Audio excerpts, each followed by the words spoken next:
Good morning, everyone, and welcome to Sundays with Aurora. I'm Aurora Austriaco, your host this morning, and Lourdes Mon is my co-host.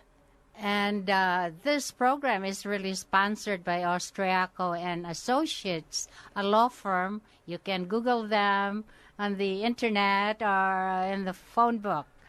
And also, I want to recognize Danielle Austriaco, who is our music director, and I just love her choices of music and songs for our program. Thank you so much, Lourdes. Lourdes is like my marketing person here, so I really love it. Anyway, we are on the second part of our program this morning. For those of you just joining us, earlier we had Lucky Siep. For our second part of our program, we have Mike Mercado, who is a host of Outreach Radio, and Mike is awesome. He's been very good and very helpful to us as we got into this space of radio broadcasting. Mike, hello. Well, hello, Lourdes and Aurora. I'll pay you later on for the compliments and make sure for that. I host Outreach Radio Chicago on WSBC 1240, which all your lovely listeners are listening to right now on Thursdays at 10 p.m. And it's a very small portion of kind of what you ladies do here, where you do such a great job of helping out the Asian community. Our job is a little bit more to give an outlet for the entire community to put out a message. And we've done so many different types of shows, and you guys are actually a big inspiration. Every single week you guys do a show. We try to maybe take an idea out of it.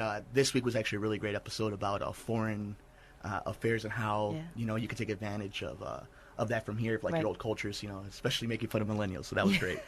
No. People might think you're Filipino because Mercado is a common surname in the Philippines. It's crazy. When I first went, especially in school, that's when it happens all the time. And then they see me and they're like, "Oh no, he's Italian," and I'm like, "Well, no, I'm actually Puerto Rican and Mexican." I'm like, I'm a mutt. I'm all mixed up together. I think we all are mutts here, as a matter of fact. That's good though. That's a good melting pot in this country. It's nice. Exactly.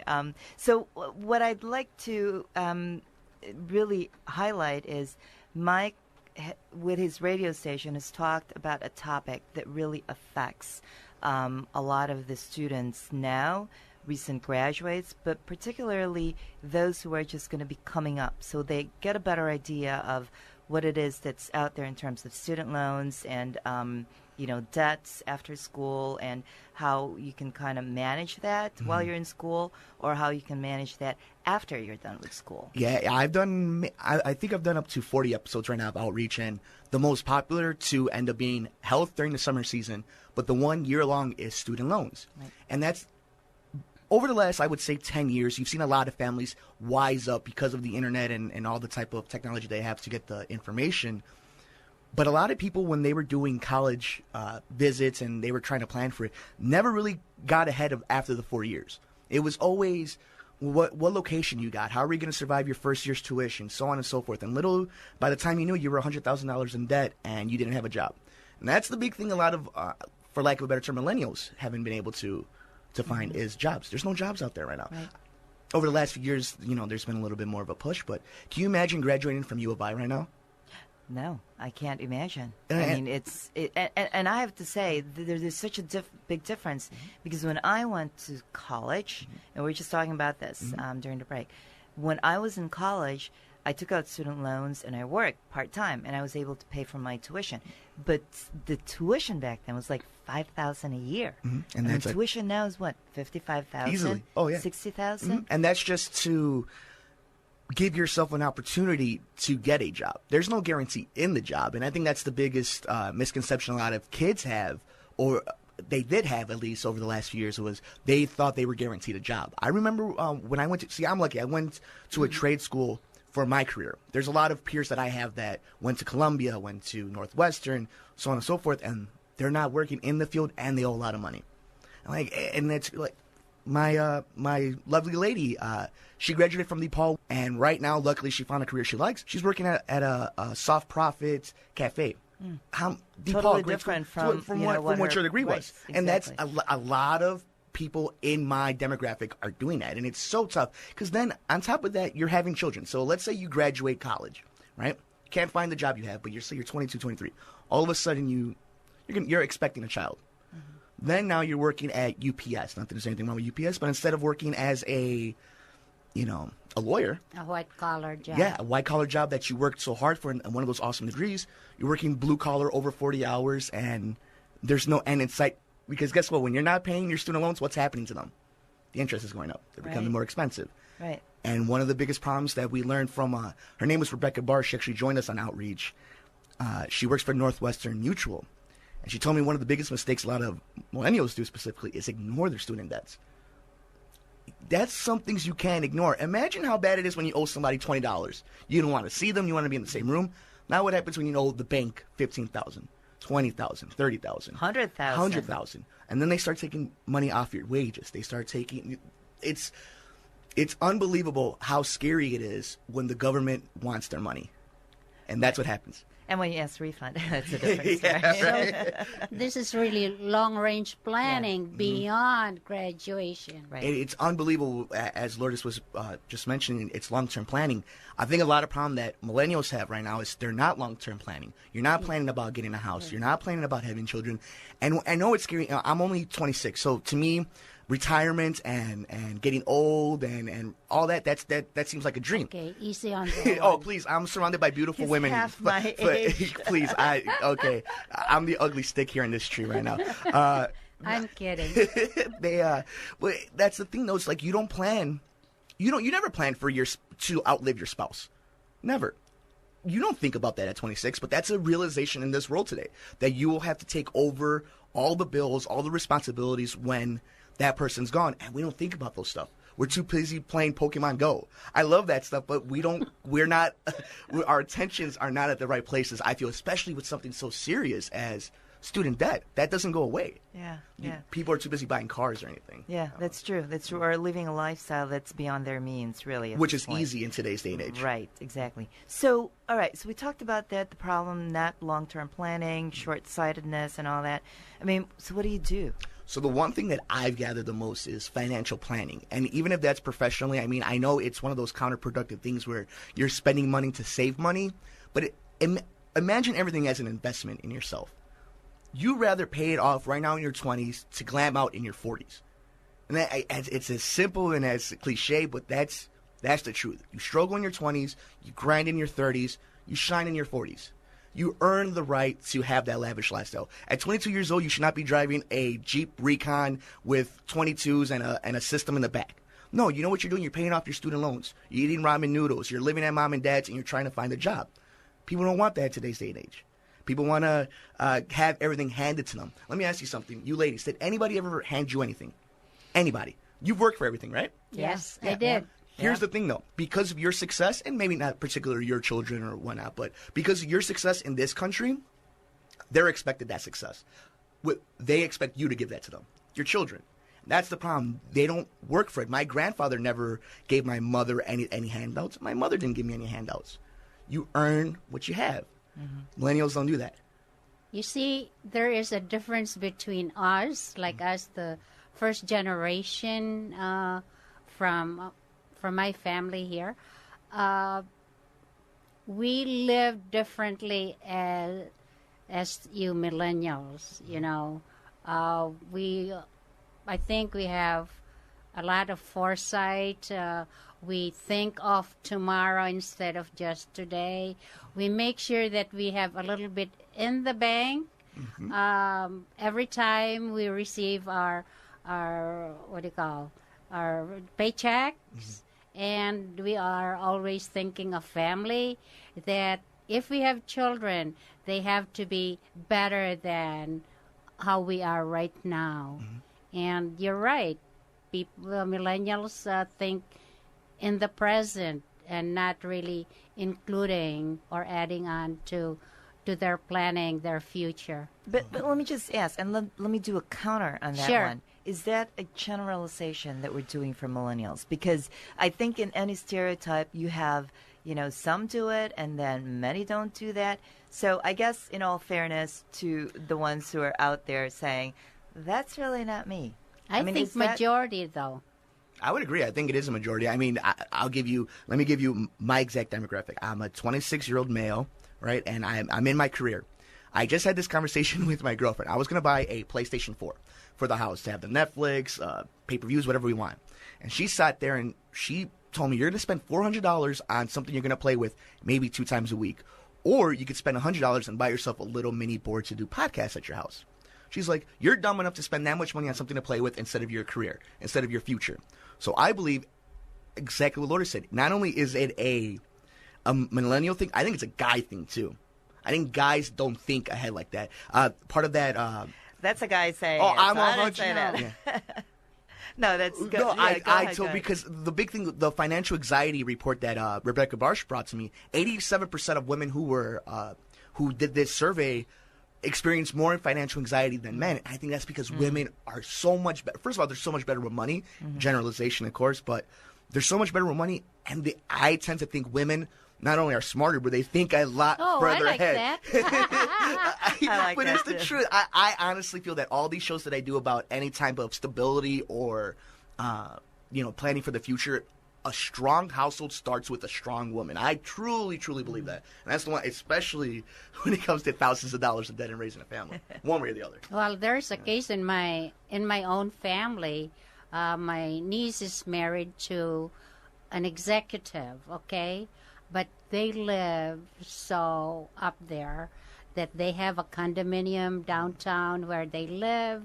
And in the end, there was a point where they were asking for a loan from their parent, and they're making so much money. Over leveraged.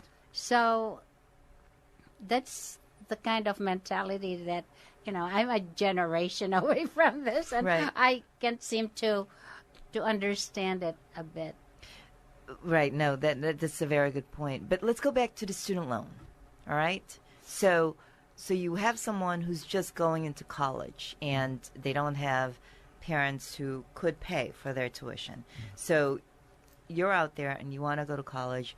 What do you tell them? There are student loans. There are scholarships that are available out there. That's the magic word. Aurora, Yeah. there's millions of dollars every single year go wasted by people not signing up for scholarships and signing up from their scholarships for literally everything. For if you're a minority, if you ride, if you swim, if you do community service.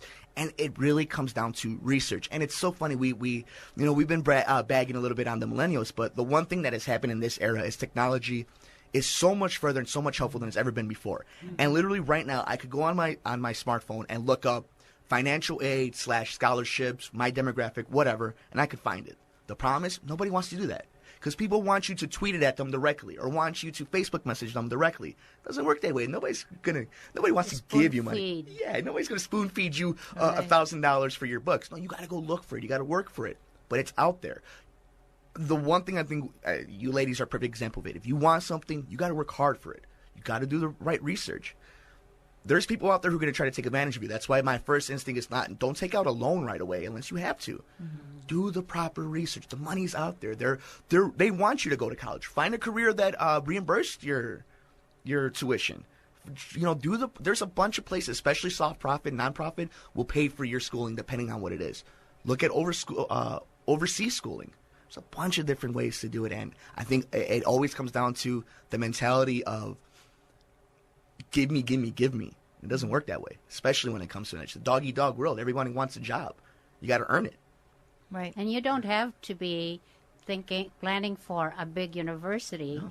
You can start off with a community college, right? And Illinois has some great ones. Illinois has some awesome community college. And I would say the biggest suggestion that I would have, especially on the one thing I see a lot of social media is be careful with the career you pick or the classes you pick. Make sure you know what you want to do. The last thing you want to do is be a junior or senior in college and then decide, I don't want to do this major anymore. Then what? Then what are you going to tell mom and dad? What are you going to tell the bank? You think people are like, oh, it's okay, you get a redo? Like, you got to be so careful. The university doesn't care. They got their money. Right. They don't care. They show up to the class, don't show up to the class. They got their money. Be smart about it. You know you want to be a teacher. Be sure you want to be a teacher. Ask questions. Do your research on the university, the community college. There's no excuses anymore. You have great shows like this that you can listen to every Sunday on WSBC, and then you have your smartphones, your laptops. There's no excuse for it. Right, and it's interesting because we're seeing a lot more of families setting, because the first 2 years of college are general courses, yeah, right, general right, education. right. Yeah. General education. So some of their kids actually do start with community colleges, which are obviously a lot cheaper than an actual university. And then once they're done with the 2 years, then they go into, wherever you want to go. Northwestern, University of Chicago, DePaul, my alma mater. I have to do my shout out There you on go, that DePaul Blue Demons. Right, or Loyola. I mean, a lot of really great schools, U of I. Yeah. So it is becoming to be a trend that I'm seeing a lot more. And the other thing, too, is you don't have to go outside of state. Right. Yes. Look within the state first. Well, and you're right. I think what happens is when you're 18 years old, all you want to do is just go away from home. Leave. That's all. You just want to leave. You're like, I have it so bad. I'm going to be away from mom and dad. And then you grow up and you realize, like, oh, man, I'm away from mom and dad. I don't have any food. Where's the money? So I think it really is, and again, it's a universal thing. The parents have to be involved with it. You cannot let an 18-year-old make all these decisions. Obviously, there's cases where the 18-year-old is the only one who can make that decision, who they only have that, they're afforded that opportunity. But if your mom and or dad, mom, dad, and whatever are involved in the situation, communication's key. You all need to know what exactly are you getting yourself into. What debt are you getting into? Mm-hmm. I don't care if it's $4,000, $400, or $40. You need to know exactly what you're in the red for.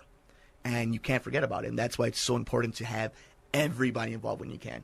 And do the research. I'm telling you guys, millions of dollars of scholarships are wasted every single day. Is there any particular website that you would recommend, or is it really just any student aid, financial aid? Yeah, I forgot what the UFSA.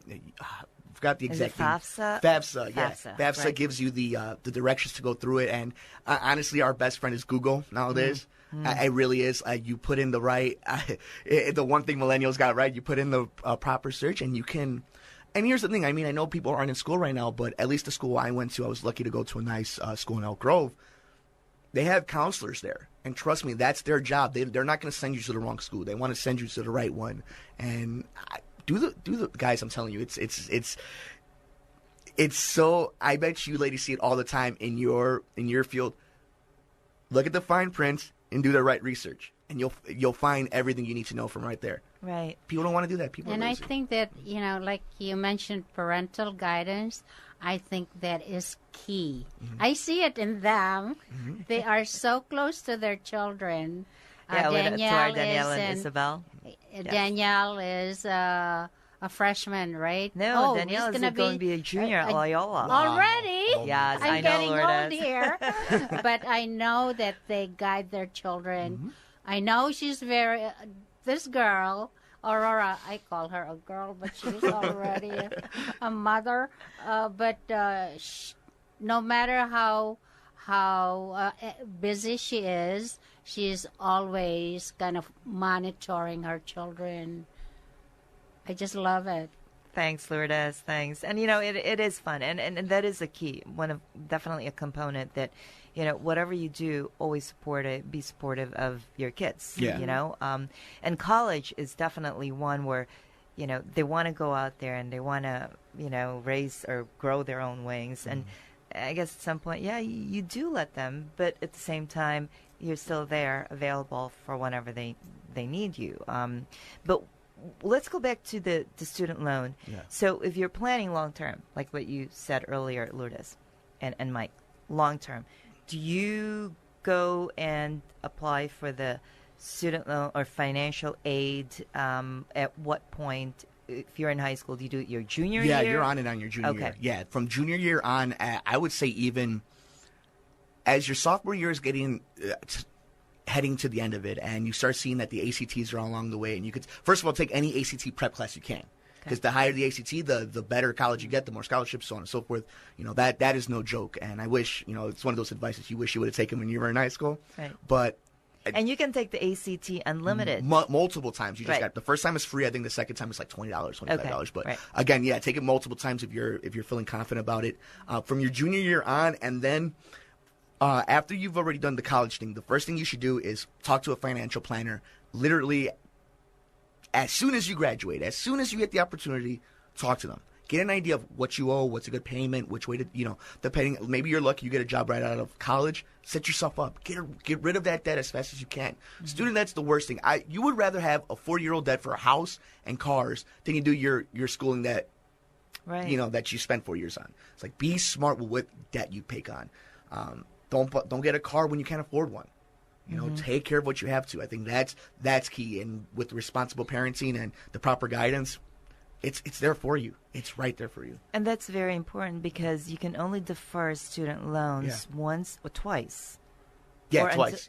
Twice. But then the interest goes up on it, and the interest in that one is, I think, at one point when I had it many moons ago, I think it was only like 2%. No, it's easily now it's like 7%, more expensive than a private loan. Yeah. It's crazy. Like, I was on deferments for a little while, and I just to give you an example, it went up from 8,000 to like almost 10,000. Yeah. So I mean, it jumped. And obviously, in my career, there's no guarantee you're going to find a job in, not everybody's hiring Eddie and Jobo nowadays. So, it goes back to it. If be smart with your career. Well, Lucky was in here and he told you he has a backup. Be ready, guys. Be ready for any debt you have that you pay it off.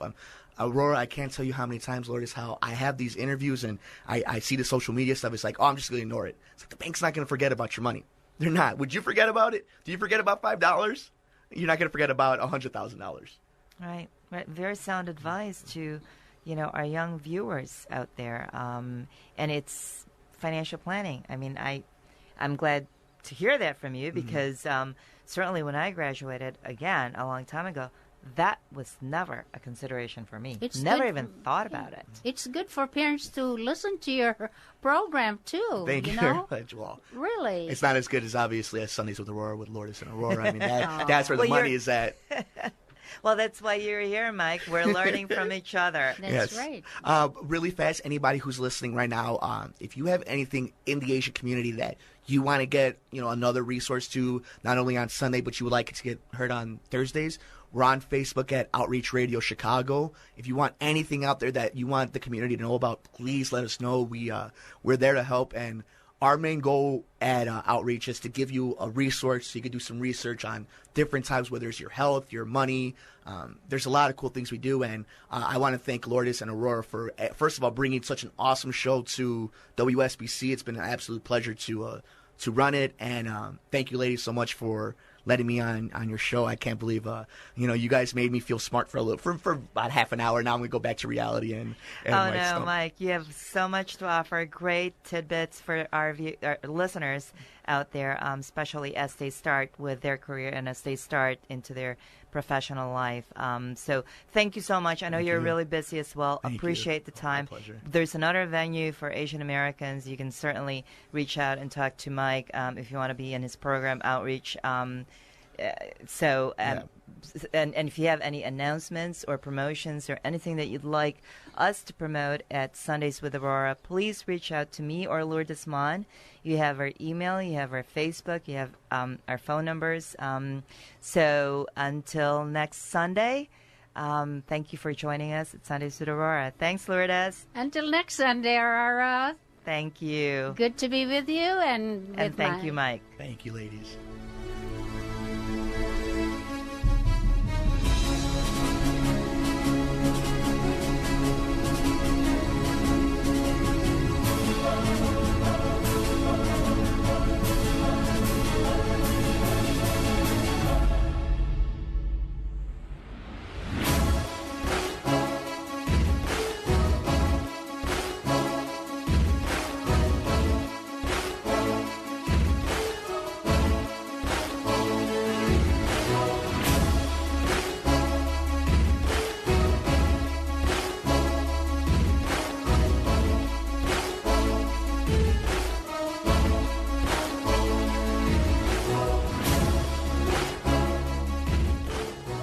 Preceding program, Sundays with Aurora, was paid for by Aurora Austriaco and guests.